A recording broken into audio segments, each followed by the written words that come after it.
The wave of independence movement had started initially as a protest against the partition of Bengal, and it gradually grew into a demand for complete freedom. Indians realized the fact that a group of foreigners who came to our shores as traders had cleverly divided the people and started ruling them. The wealth of this vast land was systematically looted by them. The very same people who depended on us for their trade started crushing our cottage and village industries, treating the people of the soil as slaves. This naturally needed an equal and proportionate reply. The people revolted against the oppressors, and the country began witnessing sporadic protests.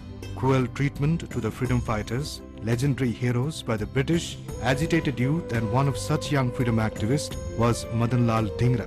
Madan Lal Dhingra was born on 18th of September 1883 in Amritsar, Punjab. He went to Lahore in 1900 to study at the Government College University. There he was influenced by the nationalist movement, which at that time was about seeking home rule. Dhingra was specially troubled by the poverty of India. He studied the literature concerning the causes of Indian poverty and felt that the solution to these problems lay in Swaraj and Swadeshi.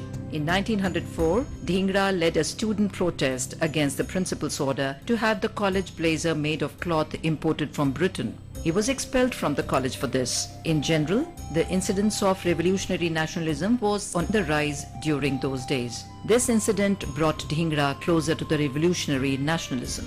In 1905, Dhingra went to London and stayed in India House.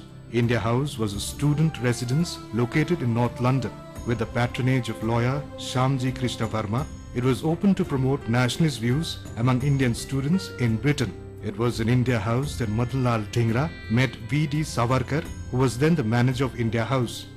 Meanwhile, on 8th of June 1909, Baba Rao Ganesh Savarkar, elder brother of Veer Savarkar, was sentenced to transportation for life. This deportation of Baba Rao Savarkar enraged the revolutionaries in London. William Hutt Curzon Wiley was the head of the secret police then and had been trying to obtain information about Savarkar and other revolutionaries. It was because of Curzon Wiley that the revolutionary freedom fighters in London were being targeted.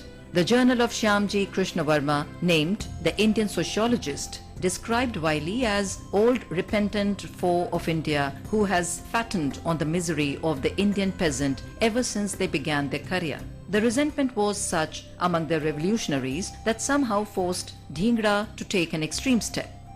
On 1st July 1909, Dhingra attended a gathering hosted by the National Indian Association at the Imperial Institute. William Hutt Curzon Wiley, the British officer, was also present in the meeting. At the end of the event, as the guests were leaving, Dhingra shot Curzon Wiley at point-blank range. Dhingra was immediately arrested. At his trial, he represented himself, though he did not recognize the legitimacy of the court. He claimed that the gunning down of Curzon Wiley was a patriotic act and in retaliation for the inhuman killings of Indians by the British government in India. He was found guilty and sentenced to death. He was executed at Pentonville Prison on 17th of August 1909. Young Madan Lal Dhingra had a comfortable and promising start to life. His English education assured him that, but that wasn't to be. He preferred to avenge injustice done to his countrymen. He knew it very well that avenging would entail untold misery for him, yet he took the plunge. Such was the determination of young Dhingra, and this and many more such sacrifices paved the way for a freedom that was to come many decades later. And what a coincidence it was that in 1947, the withdrawal of British forces started from 17th of August. On 17th of August, the first major unit made its exit from the former colony.